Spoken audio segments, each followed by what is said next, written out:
Tes.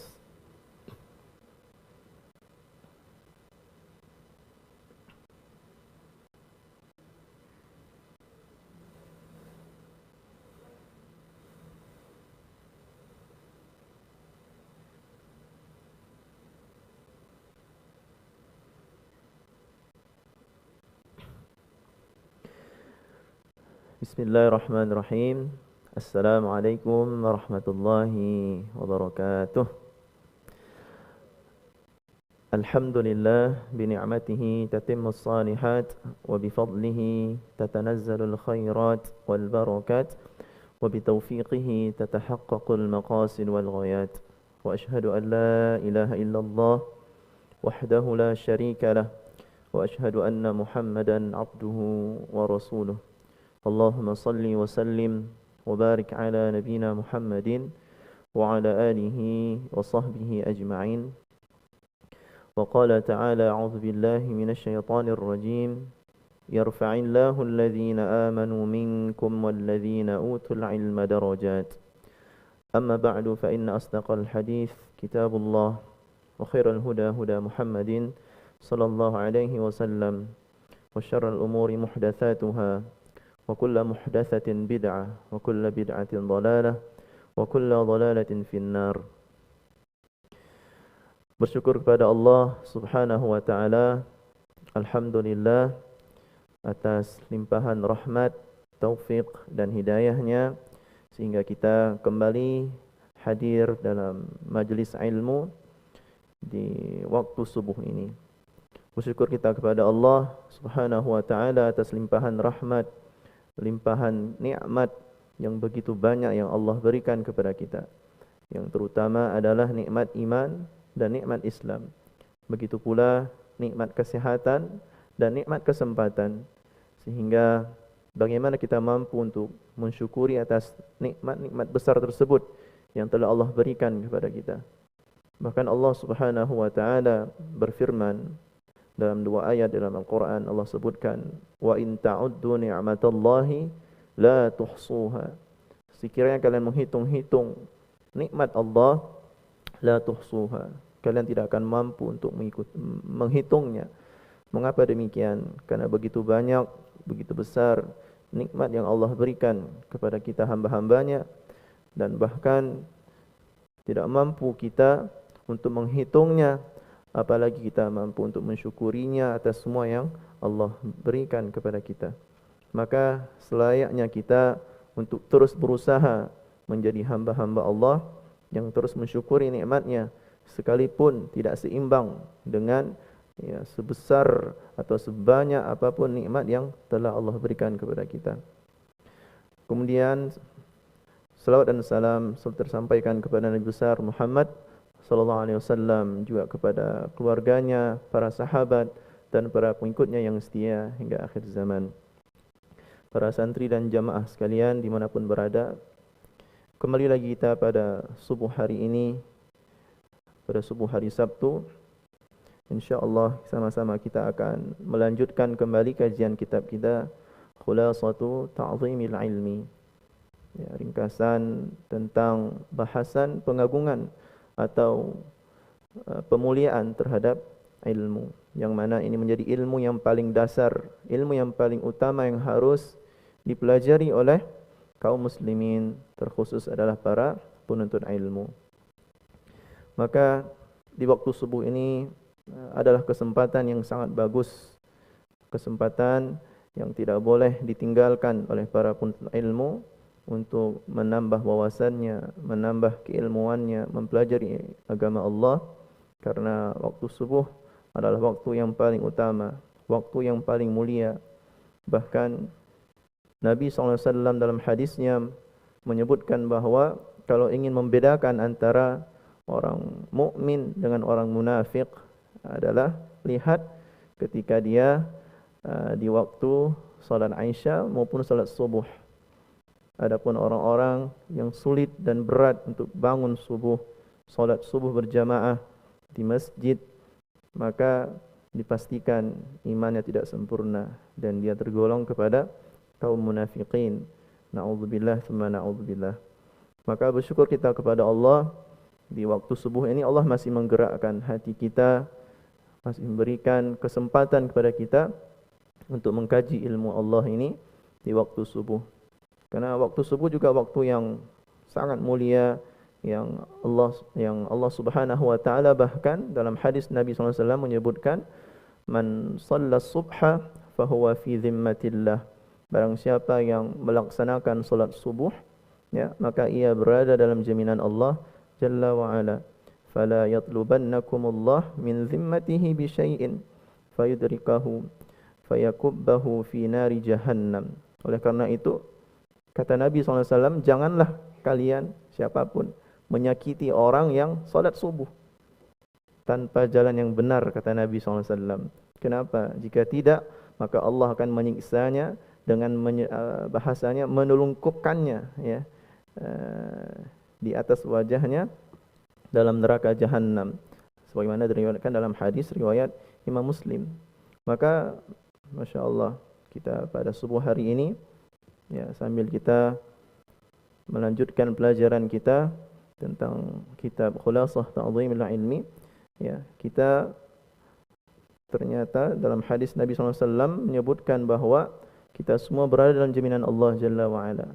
Maka tidak perlu takut dalam menjalani kehidupan dunia kalau kita mampu untuk rutin istiqamah, untuk bangun salat subuh berjamaah. Karena kita sepanjang hari kita berada dalam jaminan Allah Subhanahu wa taala. Begitu pula dalam hadis lain, ya, ada begitu banyak sebenarnya motivasi dari Nabi SAW atau fadilah atau keutamaan yang kita dapatkan dengan kita mampu untuk melaksanakan salat subuh berjamaah. Kata Nabi SAW dalam hadis, man shallal bardain dakhala al-jannah. Ya, barang siapa yang mengerjakan salat bardain yaitu salat subuh dan asar, ya, yang dimaksudkan di sini, maka dia akan masuk surga. Maka setelah jaminan keamanan dari Allah Jalla wa Ala bagi orang yang salat subuh, kemudian juga, ya, Allah akan mudahkan kita, ya, untuk masuk ke dalam surganya. Bahkan Allah jamin orang yang mengerjakan salat subuh juga asar bardain, ya, maka dia akan masuk surga. Makanya kenapa dalam Al-Quran Allah khususkan, Allah sebutkan untuk kita agar memelihara dua salat. Hafidhu ala salawati was salatil wusta, ya, wa qumu lillahi qanitin. Dan jagalah oleh kalian salat-salat, ya, fardu, ya, was salatil wusta, dan salat di pertengahan. Nah, baik subuh maupun asar. Karena keutamaan salat subuh dan asar itu juga begitu besar.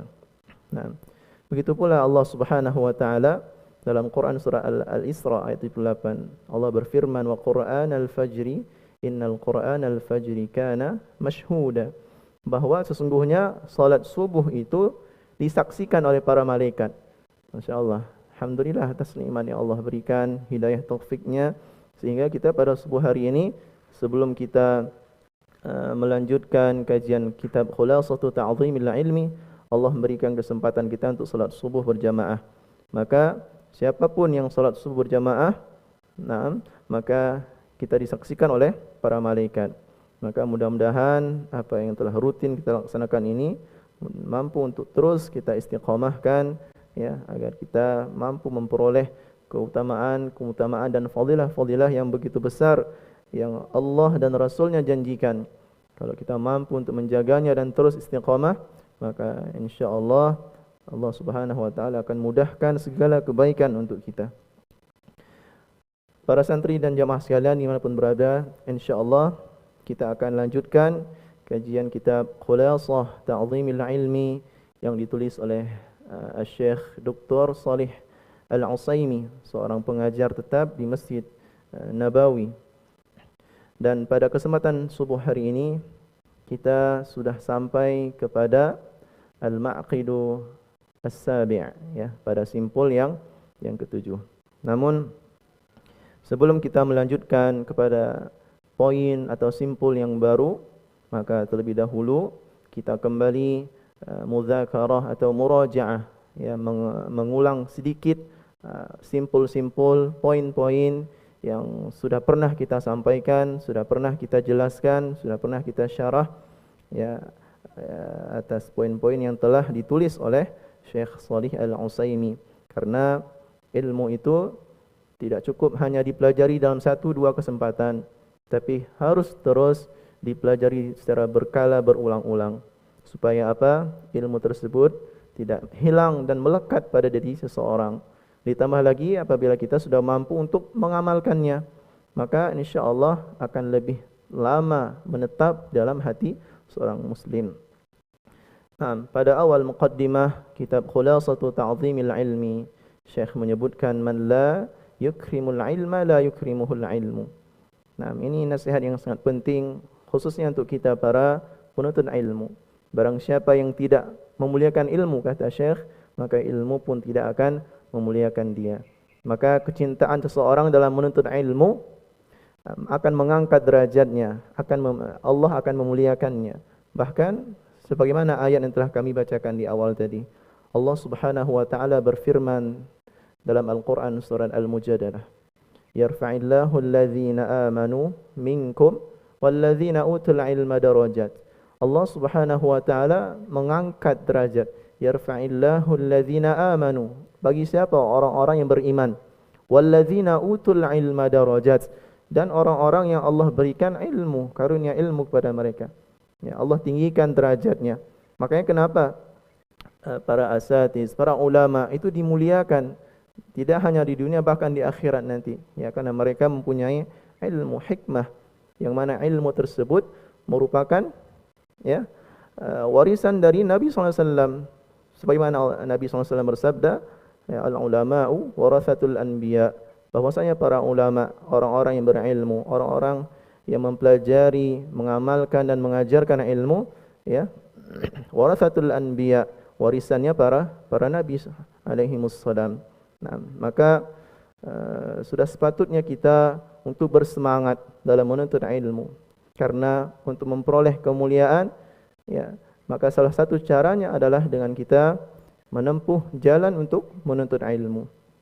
Nah, kemudian setelah muqaddimah, Syekh memulai dengan al-maqidul awal, simpul yang pertama yang sudah pernah kita bahas, yaitu poin yang sangat-sangat penting, urgent bagi seorang penuntut ilmu, yaitu tathiru wi'a'il ilmi, ya, yaitu penyucian akan wadah ilmu tersebut. Jadi ilmu yang kita pelajari akan ditampung dalam sebuah wadah, ya, wadah yang begitu mulia. Kalau kita mampu memuliakannya, begitu pula sebaliknya, wadah tersebut akan menjadi kotor apabila kita tidak mampu untuk menjaganya. Wahwal qalbu, yaitu berupa hati. Maka sebesar atau sebersih apapun hati seseorang, ya, semakin bersih hati seseorang, maka akan semakin mudah seorang penuntut ilmu itu untuk mendapatkan ilmu. Karena fal ilmu jauharun latifun la yasluhu illa lil qalbin nadhif. Kata Syekh, ilmu itu adalah seperti mutiara yang sangat-sangat berharga. Maka sungguh tidak pantas, tidak layak ilmu itu ditempatkan pada tempat yang kotor. Maka yang penting bagi penuntut ilmu, yang pertama sekali adalah sebelum dia menuntut ilmu, menghadiri kajian ilmu, yaitu tepatnya adalah membersihkan hatinya terlebih dahulu, menyucikan hatinya dari kotoran-kotoran dosa. Bahkan Syekh dalam maqid awal ini menyebutkan ada dua kemungkinan, ya, dua kemungkinan kotoran yang dapat mengotori hati kita, yang dapat mengotori hati seseorang. Yang pertama adalah najasatis syubuhat wa najasatis syahawat, ya, kotoran-kotoran syubhat dan kotoran-kotoran syahwat. Maka kalau kita mampu untuk menyucikan dua hal ini dari hati kita, maka dipastikan hati kita akan bersih. Kalau kita mampu menghindari dari perkara-perkara syubhat, begitu pula perkara-perkara, ya, syahwat, ya, kemaksiatan dan dosa. Nah, kemudian al-maqidus tsani, berikutnya Syekh pada simpul yang kedua, ini juga poin yang sangat penting dan harus ditanam dalam hati seorang penuntut ilmu, yakni ikhlasun niyah fihi, mengikhlaskan niat dalam menuntut ilmu. Setelah kita mampu membersihkan hati kita, jiwa kita agar terlepas dari kotoran-kotoran dosa dan maksiat, maka selanjutnya adalah yang harus ada pada seorang penuntut ilmu, yakni keikhlasan dalam menuntut ilmu atau mengikhlaskan niat dalam menuntut ilmu. Karena keikhlasan inilah yang akan menentukan nanti ya kadar keberkahan ilmu seseorang.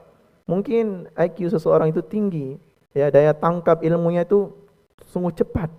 Ya, namun karena keikhlasannya kurang, ya dia hanya ingin mengharapkan perkara dunia, dia hanya ingin mengharapkan pujian-pujian dari orang supaya dianggap seorang alim, dianggap orang pinter, ya. Tidak ada keikhlasan dalam hatinya karena Allah dia belajar, maka keberkahan ilmu tersebut tidak akan dia dapatkan. Walaupun dia memperoleh nilai yang banyak, nilai yang bagus, ya, nilai yang besar di rapornya, tapi ilmunya tidak berkah. Maknanya nanti dia tidak mampu mengamalkannya dan dia tidak mampu juga dalam mendakwahkannya. Ya, hanya sebatas nilai saja. Maka hati-hati bagi para penuntut ilmu, khususnya bagi para santri kami di sini. Ya, jangan sampai kita belajar hanya untuk mengharapkan nilai rapor yang bagus. Salah niatnya. Tapi ya, kita harus mengikhlaskan niat kita belajar menuntut ilmu untuk apa? Yang pertama sekali adalah mengharap ridha Allah Jalla wa Ala.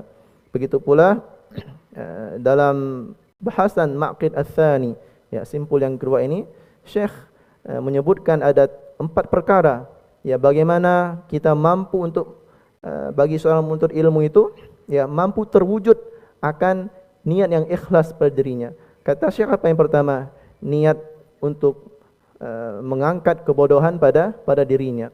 Maka ini bagian dari keikhlasan menuntut ilmu. Dengan kita belajar, maka kita terlepas dari kebodohan. Ini boleh kita meniatkannya, ya, yaitu dengan menyadari bahwa dirinya bertanggung jawab atas apa? Perkara-perkara ubudiyah, beribadah kepada Allah, bagaimana memahami syariat Allah, ya, serta menyadari akan adanya perintah ya bagi dirinya untuk ditaati, juga ada larangan dari Allah Jalla wa Ala untuk kita jauhi. Maka kalau niat yang pertama ada pada diri kita seperti ini, maka insyaallah ini merupakan salah satu niat yang ikhlas. Yang kedua adalah niat untuk mengangkat kebodohan dari orang lain. Maknanya apa? Setelah kita belajar, memahami ilmu agama, memahami ilmu syariatnya Allah Jalla wa Ala, maka selanjutnya adalah ya, sebagai bentuk keberkahan terhadap ilmu tersebut, ya kita punya niat untuk mengajarkan orang lain, mendakwahkan orang lain, ya, mengangkat kebodohan dari orang lain. Ya, maka dengan mengajari dan membimbing orang lain tentang apa yang bisa memperbaiki dunia dan akhirat mereka. Maka ini poin yang kedua untuk kita mampu ya menghadirkan niat yang ikhlas dalam diri kita. Adapun yang ketiga adalah niat untuk menghidupkan ilmu, ya, yaitu menjaganya agar senantiasa ada. Maka ilmu ini para santri dan jamaah sekalian diwariskan dan terus menerus diwariskan dari para nabi, kemudian diteruskan oleh para sahabat, para tabi'in, kemudian para ulama hingga para asatidz dan masyayikh yang ada di tengah kita sekarang. Maka pertanyaannya adalah kemana kita? Ya, bagaimana dengan kita? Apakah kita siap untuk meneruskan estafet dari mereka? Maka kalau kita ingin ya hidup mulia dengan ilmu, maka kita harus mengambil jalan ini. Ya, kita harus sering dan cinta untuk menghadiri kajian ilmu, ya, supaya kita minimal ya bisa mewariskan ilmu-ilmu dari mereka dahulu. Kemudian yang terakhir adalah niat untuk beramal. Maka setelah kita belajar ilmu agama, maka niatnya adalah untuk kita mampu untuk mengamalkannya. Maka sungguh sangat rugi bagi orang-orang yang beramal tanpa ilmu. Ya, kita beramal perkara dunia termasuk juga perkara akhirat yang sangat penting, ya. Kalau ada seseorang yang beramal tapi tidak dengan ilmu, makanya kenapa seorang penuntut ilmu itu diharuskan dia untuk tekun dalam belajarnya, terkhusus dalam ilmu syariat, supaya mampu untuk mengamalkannya sesuai dengan apa yang Allah Subhanahu wa taala perintahkan dan tuntunan Rasul sallallahu alaihi wasallam. Kemudian Syekh melanjutkan pada Maqid Ats-Tsalits, simpul yang ketiga, yaitu jam'u himmatin nafsi alaihi, yaitu bagi seorang menuntut ilmu selayaknya seharusnya ya dia membulatkan tekadnya dalam menuntut ilmu, mempergunakan masanya, waktunya ya dimulai ketika masa muda hingga masa tuanya, bahkan sampai akhir hayatnya pun ya untuk terus membulatkan tekadnya dalam menuntut ilmu. Karena jalan menuntut ilmu ini adalah jalan yang begitu mulia.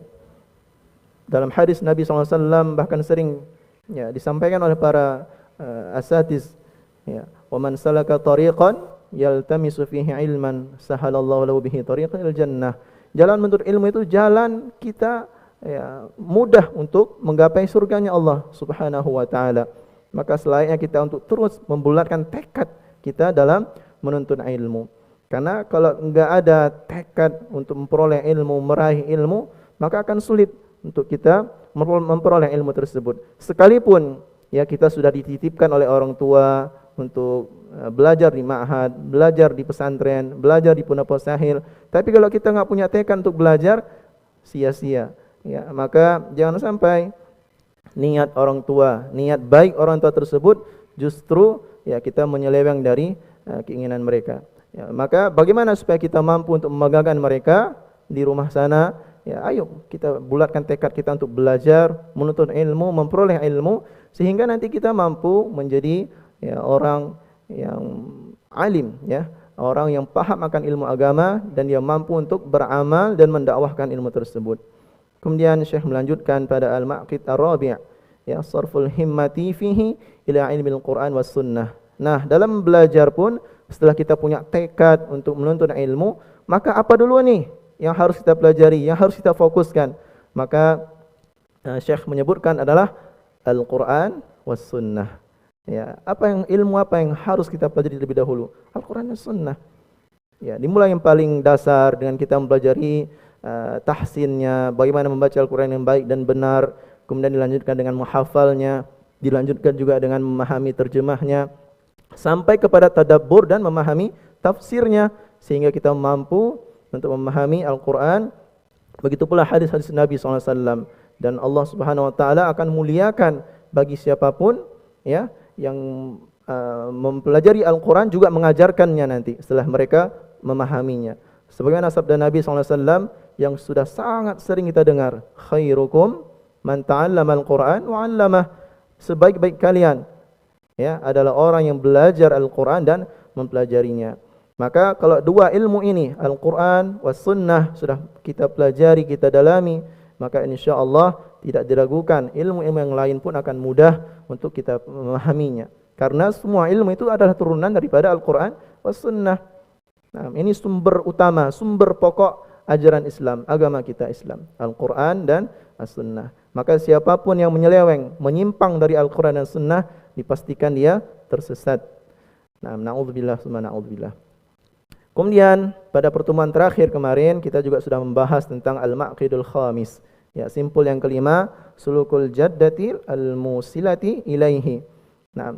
Jadi bagaimana cara seorang penuntut ilmu itu mampu untuk menempuh jalan yang sudah ditetapkan oleh para ulama, yang sudah digariskan oleh para ulama dahulu untuk bisa sampai kepada tujuannya. Jadi bagi seorang penuntut ilmu itu punya target tertentu, punya jalan, punya cara supaya dia mampu untuk meraih ilmu. Maka bagaimana cara kita mampu untuk sampai kepada tujuan kita, yakni mendapatkan ilmu?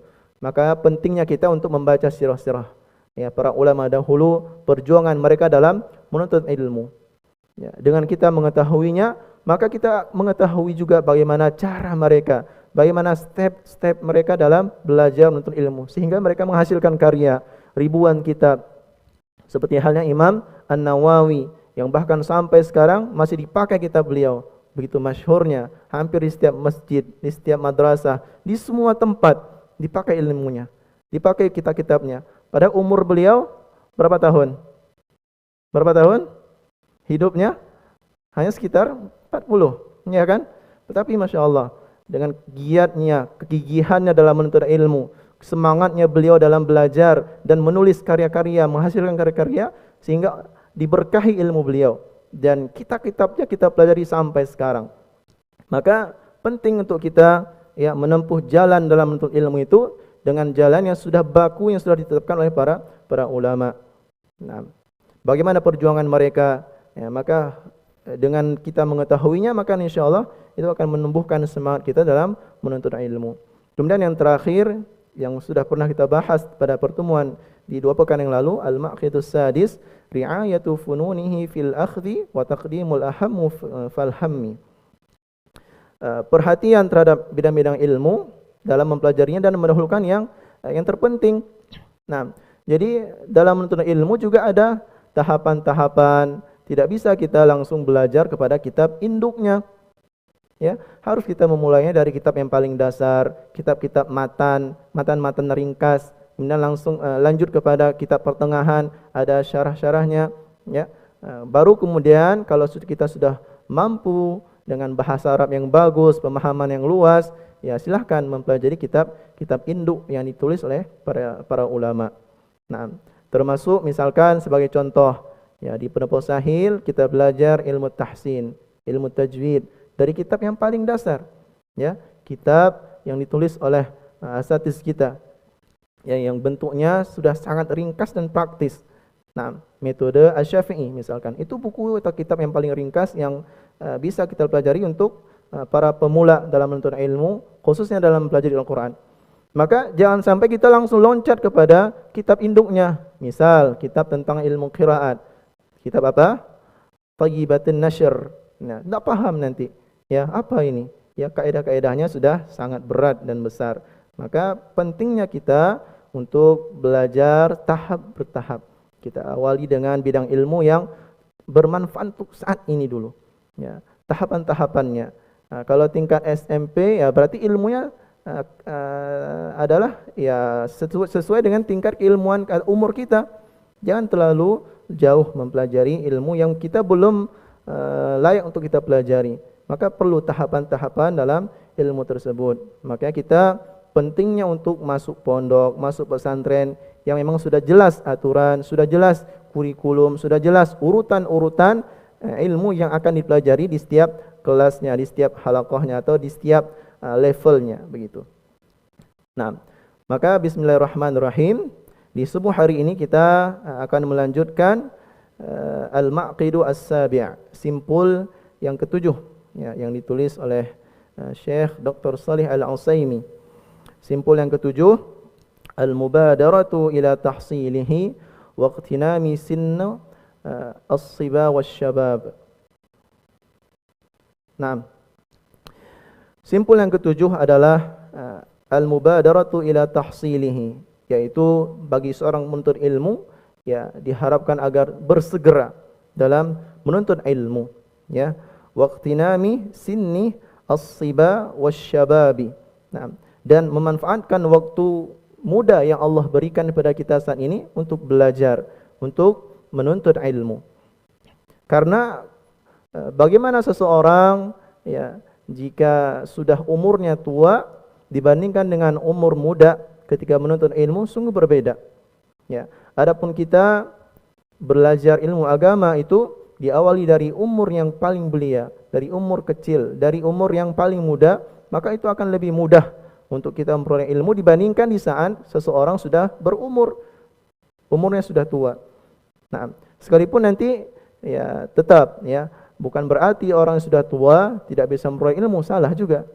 Bahkan sejarah mencatat para sahabat belajar ilmu agama di saat mereka sudah tua kepada Nabi SAW.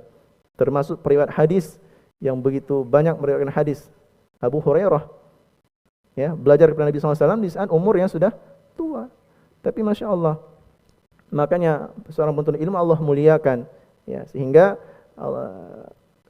meskipun Abu Hurairah dengan kondisi yang sudah tua baru belajar mengenal Islam saat itu, ya, tapi beliau mampu meriwayatkan ribuan hadis yang sampai kepada kita saat ini. Masya Allah. Kemudian Syekh menyebutkan qala Ahmad, ya, berkata Ahmad rahimahullah, ma syabbahtu syababa illa bi syai'in kana fi kummi fasaqata. Tidaklah, kata Syekh, aku misalkan masa muda itu kecuali seperti sesuatu yang ada pada lenganku, kata Syekh, ya, fi kummi fasaqata, kemudian jatuh.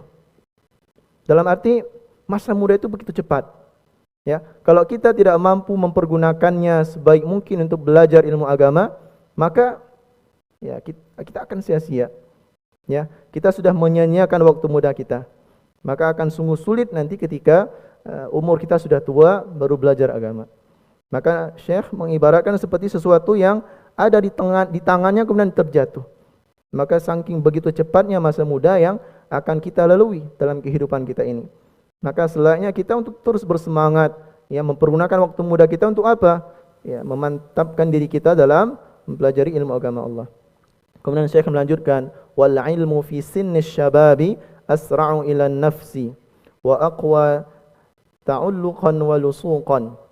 Kata Syekh bahwa ilmu, ya, pada masa muda itu akan lebih cepat masuk, ya, asra'u ila nafsi, akan lebih cepat kita peroleh, ya, wa aqwa ta'alluqan wa lusuqan. Nah, dan akan lebih kuat dan melekat. Kenapa pertanyaannya? Ya karena di saat kita di masa kecil itu, seorang anak atau seorang pemuda yang belum terlalu banyak fikirannya, belum terlalu banyak relasi-relasi apa yang harus dia fikirkan dalam kehidupannya, sehingga ketika belajar maka akan lebih mudah, akan lebih kuat, akan lebih melekat ilmu yang dipelajari oleh seorang pemuda tersebut. Nah, maka para santri sekalian, pergunakan waktu kita ini saat ini. Ya, masih muda-muda, masih umur belia, jangan sampai kita menyanyiakannya. Ah, kan umurnya masih panjang, bisa belajar nanti. Jangan. Sekarang saatnya, sekarang waktunya. Maka sungguh menyesal nanti orang-orang yang menyanyiakan masa mudanya, ya, yang dia mungkin menganggap umurnya panjang dan dia bisa belajar nanti di saat tua, ya, sungguh rugi. Karena kenapa? Sungguh sangat berbeda sekali, ya, bagaimana cara seorang pemuda menangkap ilmu dengan orang yang sudah berumur. Ya, orang yang sudah berumur, maka dia akan lebih sulit untuk menangkap ilmu tersebut. Makanya kata Syekh, ya, al-ilmu fi sinni syababi asra'u ila nafsi. Ya, bahwa belajar, menuntut ilmu pada masa muda itu akan lebih mudah, akan lebih cepat masuk dan kita menangkap ilmu tersebut. Kemudian Syekh melanjutkan, qala al-Hasan al-Basri, ya, berkata Al-Hasan al-Basri rahimahullah, al-ilmu fis sighari kan naqshi fil hajari. Nah, ini kata mutiara yang sudah sangat sering mungkin kita mendengarnya, ya, di sekolah-sekolah, bahkan ditempel-tempel di dinding-dinding begitu, ya, menjadi slogan-slogan. Kata Imam Al-Basri apa? Al-ilmu fis sighari kan naqshi fil hajari. Menuntut ilmu ketika muda itu layaknya mengukir di atas apa? Batu. Ya, di atas sebuah batu. Artinya apa yang kita ukir enggak akan hilang. Akan sulit hilang. Ya, begitu juga, ya, kalau teman-teman mungkin pernah mendengar cerita atau riwayat, ya, seorang ulama besar dalam Islam, yaitu Ibnu Hajar Al-Asqalani. Semangat awal beliau ketika menuntut ilmu asal-muasal dari apa?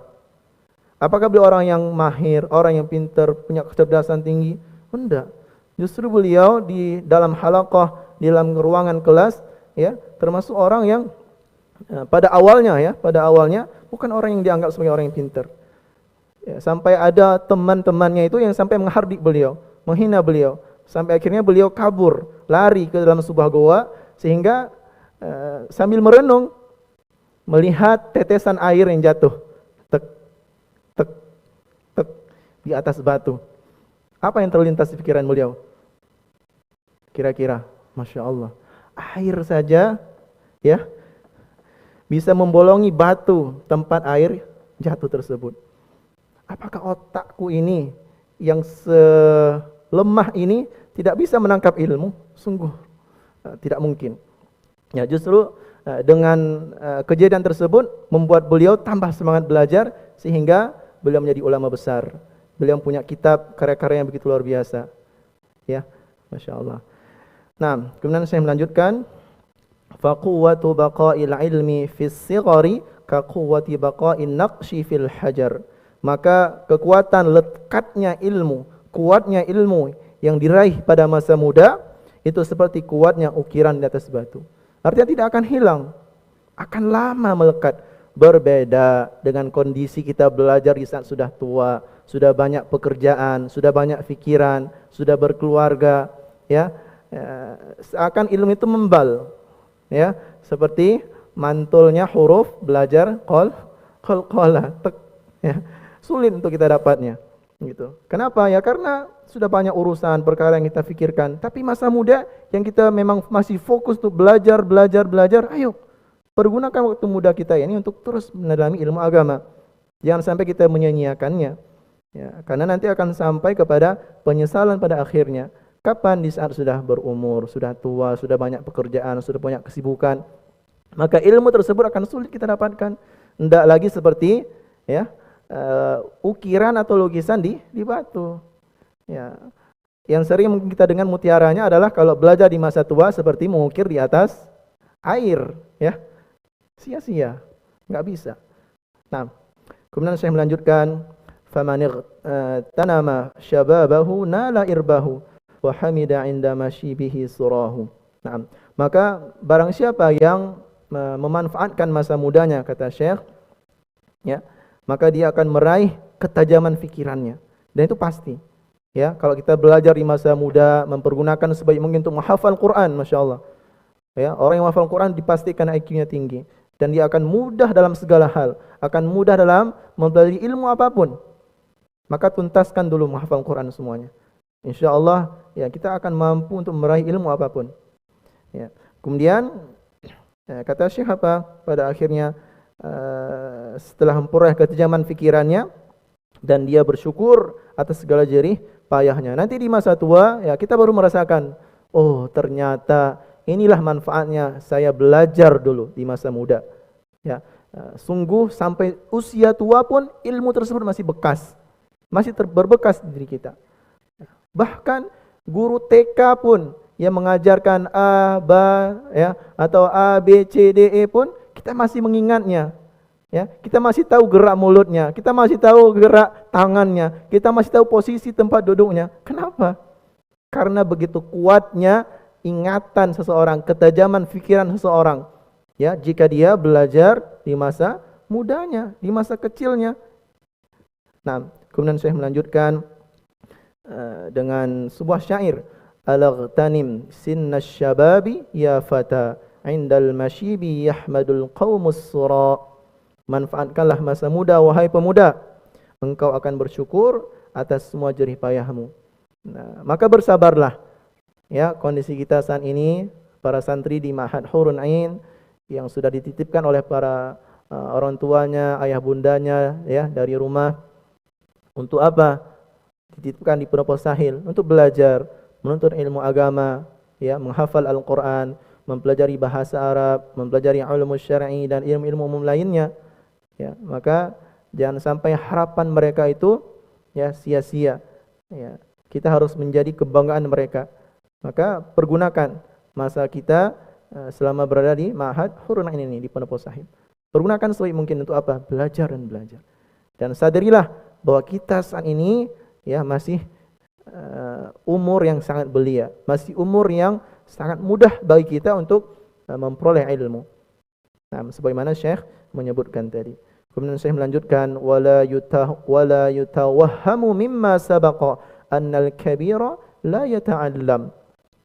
Maka dari pemaparan yang di atas tadi, ya, kata Syekh jangan sampai ada pemikiran bahwa orang tua itu tidak bisa belajar, jangan juga. Ya, seperti yang sudah kami sebutkan tadi, ya, para sahabat dahulu ketika awal datangnya Islam, ya, sebagian besar mereka kan orang tua, lebih tua daripada Nabi SAW. Maka mereka baru belajar di umur yang tua, maka tidak masalah juga. Ya, kemudian saya melanjutkan, bal haula'i ashabu Rasulillah sallallahu alaihi wasallam ta'allamu kibaran. Nah, bahkan dahulu para sahabat Nabi SAW itu justru belajar pada masa tua. Nah, Zakarahul Bukhari fi kitabil ilmi min sahihihi, ya, sebagaimana disebutkan dalam kitab Al-Ilmi dalam sahih Imam Al-Bukhari, ya, bahwa banyak dulu ya para sahabat itu yang memang sudah tua umurnya baru mengenal Islam. Nah, wa inna ma ya'sur ta'allumu fil kibari kama bayyanahu al-Mawardi fi adabid dunya wad din. Nah, begitu pula ya hanya saja ya memang belajar itu sulit di masa tua sebagaimana dijelaskan oleh Al-Mawardi dalam kitab adab ad-dunya wad din. Nah, dan pasti ya seseorang yang belajar di masa tua itu sulit. Likathratish syawaghil. Nah, disebutkan oleh Al-Mawardi dikarenakan beragamnya kesibukan. Ya, semakin kita berumur, menambah usia kita, semakin banyak kesibukan sehingga itu menjadi salah satu faktornya yang menyulitkan seseorang dalam memperoleh ilmu. Kemudian wa ghalabatil qawati', ya dominannya gangguan, ya banyak gangguan-gangguan, ya lagi belajar ada telepon dari siapa, ya dari relasi kah, dari kantor kah, dari segala macam, banyak gangguannya, ya. Mungkin yang sudah berkeluarga, sudah punya anaknya lagi belajar, didatangi oleh anak-anaknya, sudah terganggu fokusnya belajar, ya.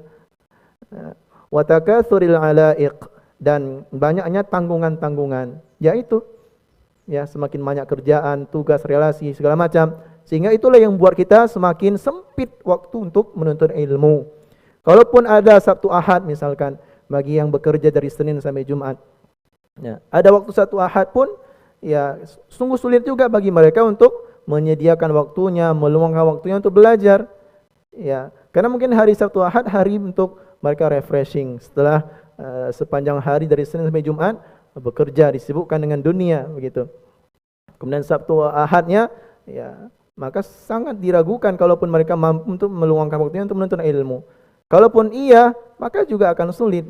Ya, setelah mereka menerima beban-beban yang berat dari Senin sampai Jumatnya di kantornya, di tempat kerjanya, kemudian hadir ke majelis ilmu, ya mungkin hanya sekedar ngangguk-ngangguk doang, ya ilmunya wallahu alam. Mungkin seperti membalnya bola yang dilempar ke dinding begitu. Maka sungguh berbeda kondisi kalau kita belajar di masa muda dengan belajar di masa tua. Kemudian Syekh melanjutkan, faman qadira ala daf'iha an nafsihi adrakal ilma. Nah, maka barang siapa yang mampu menepis itu semua dari dirinya, dia akan meraih ilmu. Ya, tapi kalau memang kita mampu, ya, ada orang yang sudah tua ini, mungkin ada bapak ibu yang menyaksikan dari YouTube, ya, sudah umurnya tua, ya, tapi punya semangat, ya, punya keikhlasan dalam menuntut ilmu, hadir dalam majelis ilmu, maka tidak masalah. Ya, mungkin dengan keikhlasan, dengan kesungguh-sungguhan kita, maka ya, pasti Allah akan mudahkan kita dalam menuntut ilmu tersebut. Nah, karena ilmu hanyalah milik Allah Subhanahu wa taala. Allah Subhanahu wa taala berfirman, subhanaka la ilma lana illa ma 'allamtana. Ya, maha suci Allah. Ya, la ilma lana, kita enggak punya ilmu sebenarnya.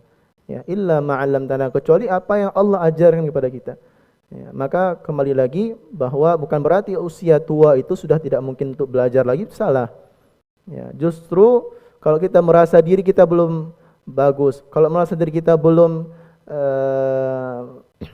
belum paham akan ilmu-ilmu agama, masih kurang dalam ilmu agama, maka ayo kita belajar dari sekarang. Ya, meskipun kita baru memperoleh hidayah di masa tua, tidak masalah. Ya, mungkin Allah masih memberikan kesempatan kepada kita untuk memahami ilmu agama. Baik. Itu kesimpulannya ya pada Al-Maqid As-Sabi'. Ya, simpul yang ketujuh bahwa mempergunakan masa muda kita untuk belajar, serius belajar. Ya, jangan kita mengira bahwa masa tua itu lebih mudah. Justru sebaliknya. Kalau kita menyia-nyiakan waktu di masa muda dan kita ingin belajar di masa tua, ya sungguh kita tidak akan mampu untuk meraih ilmu tersebut. Kemudian pada pagi hari ini ya kita lanjutkan satu simpul lagi, al-maqidus tsamin, simpul yang ke-8, luzumut ta'anni fi talabihi wa tarkul ajalah. Nah, kemudian adapun simpul yang ke-8 adalah senantiasa dalam menuntut ilmu. Seseorang penuntut ilmu tersebut dia mampu berjalan perlahan dan meninggalkan sifat al-ajalah. Al-ajalah itu maknanya adalah terburu-buru. Jadi dalam belajar tidak boleh kita terlalu rakus untuk ingin peroleh ilmu, enggak bisa. Ya, silahkan semangat yang menggebu-gebu dalam menuntut ilmu, tapi kita tidak bisa untuk secara terburu-buru ingin mendapat ilmu yang banyak secara sekaligus dalam waktu yang singkat, enggak bisa. Menuntut ilmu enggak bisa instan. Kalau makanan mungkin banyak sekarang, makanan instan, ya. Tapi menuntut ilmu tidak bisa.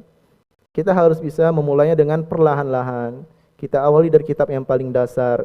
Kita awali dari menghafal matan-matan yang kecil-kecil dulu, ya, jangan yang besar-besar. Begitu pula sesuai dengan kondisi kita, kebutuhan belajar kita. Apa yang harus yang kita pelajari sekarang? Belajar adab dulu, penting. Bahkan Ibnu Rajab, ya, beliau mempelajari adab itu 20 tahun disebutkan dalam riwayat, ya.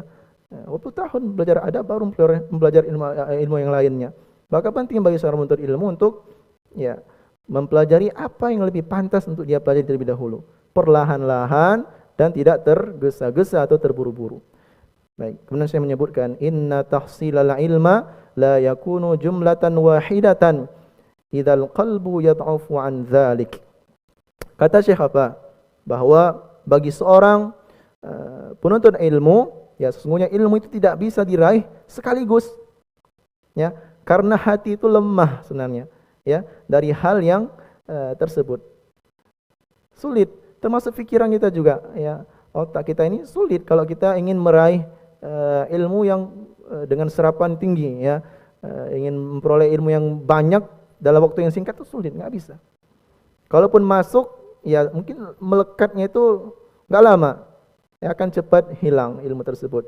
Tapi ya perlahan-lahan kita belajar, ya, kita murojaahnya, menguatkannya dengan beramal, mengamalkan ilmu tersebut, begitu pula mendakwahkannya lagi, menyampaikan orang lain, maka ilmu akan lebih kuat melekat pada diri seorang penuntut ilmu. Kemudian saya melanjutkan, wa inna lil ilmi fihi thiqalan ka thiqalil hajari fi yadi hamilihi. Dan sesungguhnya ilmu itu memiliki beban berat, belajar berat, ya. Ya, seperti teman-teman pernah sering menyampaikan, ya, di halaqah tahfiz, aduh berat banget Ami, ya. Siapa di sini yang merasa berat ketika hafal Quran? Hah? Sampai-sampai kepalanya harus ditidurin di meja.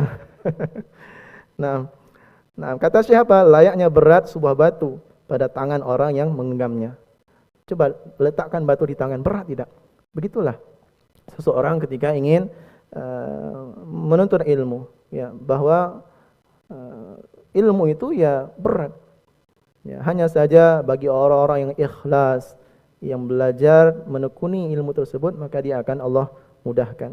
Allah Subhanahu wa taala berfirman dalam Quran surat Al-Muzammil ayat 5, inna sanulqi 'alaika qawlan tsaqila. Nah, ini jelas Allah Subhanahu wa taala sebutkan bahwa sesungguhnya kami akan memberikan kepadamu perkataan yang berat. Tsaqila. Ya. Ai Al-Quran, kata Syekh. Yakni berupa Al-Quran. Makanya, aduh Ami, hafal Quran kok berat banget ya? Kok nggak dapat ya? Berat. Allah sebutkan sendiri di sini. Tapi kita juga harus melihat ayat yang lainnya. Wa idza kana hadza wasful Quran al-muyassar kama qala ta'ala. Naam. Maka apabila demikian, sifat Al-Quran yang sudah dipermudahkan juga oleh Allah Jalla wa'ala untuk kita mempelajarinya, menghafalnya. Sebagaimana kama qala ta'ala, Allah subhanahu wa ta'ala berfirman dalam Quran surah Al-Qamar, dalam banyak ayat itu. Apa kata Allah? Wa laqad yassarnal Qur'ana lidzikr. Dan sungguh kami telah mempermudah Al-Quran sebagai pengingat, ya, dipelajari. Jadi tergantung usaha kita, niat kita sebenarnya. Ya, kalau kita menganggapnya sebagai beban yang berat, sulit didapat, ya kita akan mendapatkan begitu. Ya, karena prasangka seorang hamba itu, ya, maka nanti Allah akan mengabulkan, ya, sebagaimana prasangka seorang hamba. Maka kalau kita berprasangka baik, insyaallah mudah. Allah pasti akan mudahkan dalam menghafal Al-Quran. Allah pasti akan mudahkan dalam belajar ulum syar'i. Allah pasti akan mudahkan dalam belajar bahasa Arab. Ya pasti mudah, tergantung dengan jalur fikirnya, ya. Famadh-dhannu bighairihi minal ulum, ya, kata Syekh, maka bagaimana dengan ilmu-ilmu yang lain? Kalau Al-Quran saja berat, bagaimana dengan ilmu yang lain? Makanya penting untuk kita mempelajari ilmu Al-Quran terlebih dahulu, begitu. Kemudian Syekh melanjutkan, waqad waqa'a tanzilul Quran ri'ayatan li hadzal amri munajjaman mufarraqan. Tahu enggak bagaimana proses turun Quran? sekaligus bleb atau tidak? Tidak, justru perlahan-lahan, bertahap-tahap. Ya, kata Syekh, sungguh proses diturunkannya Al-Quran itu memperhatikan perkara ini, kata Syekh. Munajjaman mufarraqan. Ya, sehingga dia diturunkan secara berkala dan tidak sekaligus.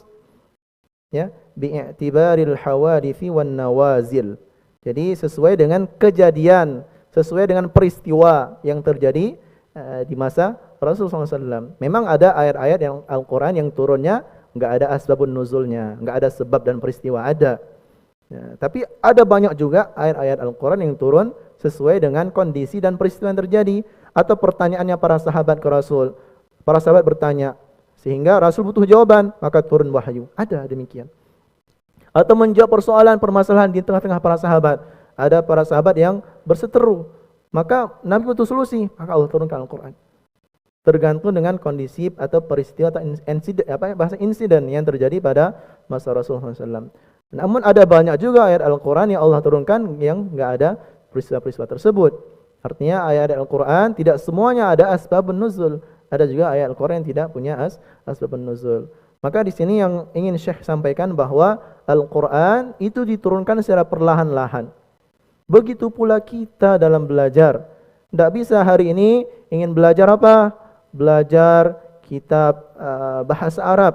Misal salah satu kitabnya adalah apa? Ta'bir. Langsung dapat satu buku. Enggak bisa. Perlahan-lahan. Bab demi bab kita pelajari, kita ulangi lagi, kita murojaah lagi, kita berusaha untuk menjawab soal-soalnya. Begitu. Ya.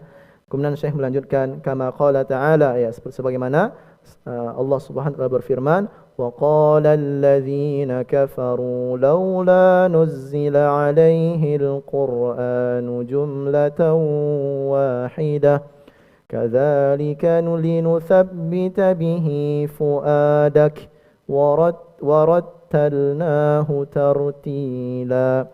Allah Subhanahu wa taala berfirman dalam Quran surah Al-Furqan ayat 32. Al-Furqan ayat 32. Dan orang-orang kafir berkata, mengapa Al-Quran tidak diturunkan kepadanya sekaligus dalam satu waktu? Ini orang kafir bertanya ke Nabi, gitu ya. Kadzalika linutsabbita bihi fuadak. Nah, demikianlah agar kami meneguhkan hatimu, kata Allah Subhanahu wa taala, meneguhkan hati Nabi, meneguhkan hati para sahabat, siapapun yang mendengar Al-Quran. Warattalnahu tartila. Ya. Dan membacanya secara perlahan, secara tajwid, secara benar. Begitu. Bahkan Nabi SAW pun pernah ditegur ketika terlalu cepat ingin menghafal Al-Quran yang disampaikan oleh malaikat Jibril, sehingga Allah tegur di dalam Al-Quran surah Al-Qiyamah. Ya, Allah tegur itu di pertengahan surah Al-Qiyamah.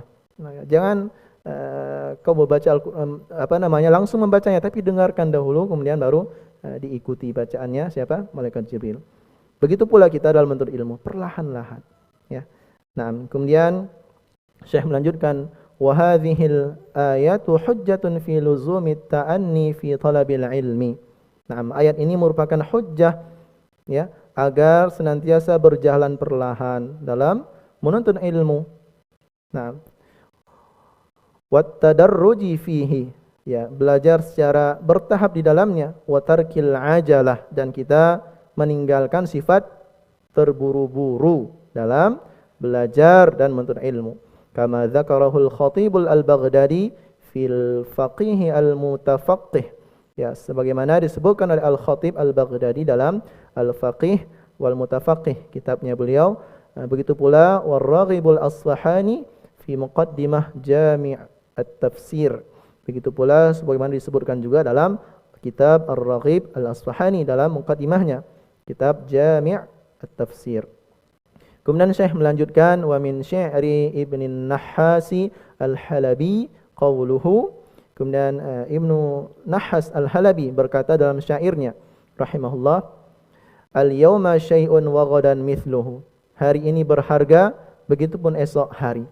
Min nukhabil ilmi allati tultaqat. Di situ inti-inti ilmu terkumpul. Yuhassilul mar'u biha hikmatan. Dengannya seseorang itu mampu untuk meraih ilmu, mampu untuk meraih hikmah. Wa innamas sailu ijtima'un nuqat. Sungguh aliran air itu hanyalah kumpulan dari tetesan-tetesan air. Paham maknanya apa teman-teman semuanya, para santri dan jamaah sekalian? Bahwa ilmu kita mempelajarinya dengan secara perlahan. Selayaknya air yang mengalir banyak, itu sumbernya asalnya dari mana? Tetesan-tetesan hujan. Maka kalau kita ingin meraih ilmu yang banyak, maka harus kita pelajari secara perlahan-perlahan. Jangan terburu-buru. Kemudian pada akhir dalam maqid ini, Syekh menyebutkan wa muqtada luzumut ta'anni wat tadarruji. Barang siapa dan kandungan ya dari berjalan perlahan-lahan dan bertahap-tahap dalam ilmu tersebut ya. Al-bada'atu bil mutuni. Ya, kita memulai dengan matan-matan yang ringkas. Ya, seperti belajar tahsin, maka kita mulai dengan kitab yang paling ringkas. Ya, kita belajar akidah juga kita mulai dari matan-matan yang ringkas. Usulus salasah, qawaidur arba'. Ya. Insyaallah nanti kita akan pelajari setelah selesai kitab Khulasah Ta'dhimil Ilmi.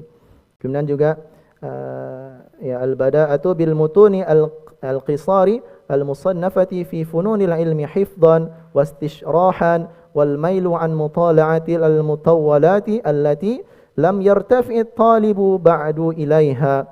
Jadi tiga hal ya sebenarnya yang Syekh sebutkan di sini. Yang pertama, memulai dengan matan-matan yang ringkas yang telah ditulis pada setiap bidang ilmu. Jadi setiap bidang ilmu itu ada matan-matannya.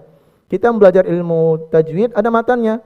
Insyaallah nanti setelah selesai buku Asy-Syafi'i, kita lanjut ke matan Tuhfatul Atfal ya. Yaqulu raji rahmatil ghafuri dauman Sulaimanuhu wal zamjuri. Insyaallah nanti kita akan belajarinya ya, matan-matan yang ringkas. Kemudian yang kedua adalah kita menghafal matan tersebut. Hafal matannya juga menguasai penjelasannya gitu ya. Maka yang terakhir kata Syekh, berpaling dari menelaah kitab-kitab yang tebal. Jangan langsung kitab tebal. Kitab-kitab yang kecil dulu ya, yang tidak sampai ke tahap ini, kecuali setelah kita menguasai matan-matan yang ringkas dulu. Kita belajar kitab yang paling dasar dulu, syarahan para ulama yang telah diringkas oleh para ulama. Termasuk kitab Khulasah Ta'dhimul Ilmi ini ringkasan. Ada kitab yang lebih tebal dari ini. Ya, ada kitab yang lebih tebal tentang adab seorang penuntut ilmu. Nah, kemudian pada kalimat terakhir Syekh menyebutkan wa man ta'arrad lin-nadhari fil mutawwalati faqad yabjini ala dinihi wa tajawuzul i'tidali fil ilmi rubbama adda ila tadhi'ihi. Kata Syekh, barang siapa yang menerjunkan dirinya lin-nadhari fil mutawwalati ya, untuk menelaah kitab-kitab tebal ya, sungguh dia telah memudaratkan agamanya kata Syekh ya. Wa tajawuzul i'tidali fil ilmi rubbama adda ila tadhi'ihi, dan melampaui batas dalam belajar ya, yang acap kali ya mengantarkan seorang penuntut ilmu tersebut ya kepada hilangnya ilmu itu sendiri. Kita terlalu tergesa-gesa ingin belajar kitab yang besar, yang gede, kitab induk. Pada akhirnya apa? Kita enggak memperoleh ilmunya, justru akan menghilangkannya gitu ya. Setelah kita dapat kita malah hilang akan ilmu tersebut. Wa min bada'ihi al-hikami qawlu Abdul Karim Ar-Rifa'i Ahmadi syuyukhil ilmi bi Damashq asy-Syami fil qarnil madhi. Ya, kemudian pada akhir dari Maqid Ats-Tsamin, simpul yang ke-8, Syekh menyebutkan, dan di antara perkataan berharga yang penuh hikmah kata Syekh adalah perkataan Abdul Karim, ya seorang ulama dari kota Damaskus, ya negeri Syam pada kurun waktu yang lalu. Apa katanya? Ta'amul kibari summus sigari. Makanan orang besar itu adalah racun yang itu racun bagi yang masih kecil. Jadi jangan sampai kita ya sebagai penuntut ilmu, pemula dalam menuntut ilmu, langsung kepada belajar kepada kitab-kitab yang besar, kitab-kitab induk. Justru kata Syekh di sinilah makanan orang besar itu racun bagi yang masih kecil. Contoh aja deh, anak bayi dikasih makanan yang berat, bisa enggak? Ya, anak bayi dikasih makan nasi, bisa? Tidak. Justru dia punya makanan sendiri, makanan yang sudah dihaluskan. Begitu. Jangan sampai memberatkannya. Ya, justru menyiksanya. Bukan berarti ingin kebaikan yang besar untuk seorang bayi tersebut, justru menyiksanya kalau kita memberi makanan yang berat. Begitu pula kita dalam menuntut ilmu. Seorang pemula dalam menuntut ilmu, dalam belajar ilmu agama, maka harus dimulai dari kitab-kitab yang paling dasar, kitab-kitab matan ringkas yang sudah ditulis oleh para ulama. Baik para santri dan jamaah sekalian dimanapun berada, alhamdulillah sudah sampai pada penghujung waktu. Pada kesempatan subuh hari ini, dua simpul maqid yang sudah kita pelajari mudah-mudahan menambah wawasan keilmuan kita, khususnya bagi para penuntut ilmu. Jangan sampai yang pertama adalah kita menyia-nyiakan waktu muda kita untuk belajar ilmu agama. Karena pada poin pertama tadi, ya, Syekh menganjurkan bagi penuntut ilmu untuk bersegera menuntut ilmu dan memanfaatkan masa muda untuk belajar. Karena belajar di waktu muda itu ya bagaikan mengukir di atas batu kata Syekh. Begitu pula sebaliknya, belajar di waktu sudah berumur, sudah tua, ya sebaliknya. Ya, jangan sampai ya kita menyia-nyiakan waktu muda kita untuk hal-hal yang tidak penting, hal-hal yang tidak bermanfaat.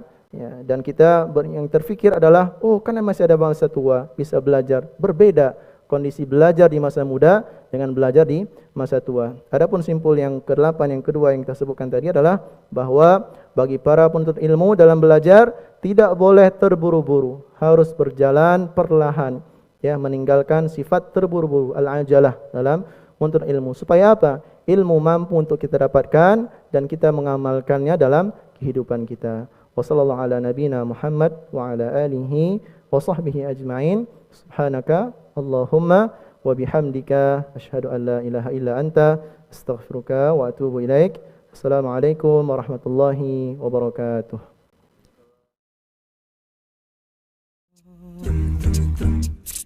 I know that in my life troubles are following me in time, trying to stay in line, make up my mind, or try to be kind.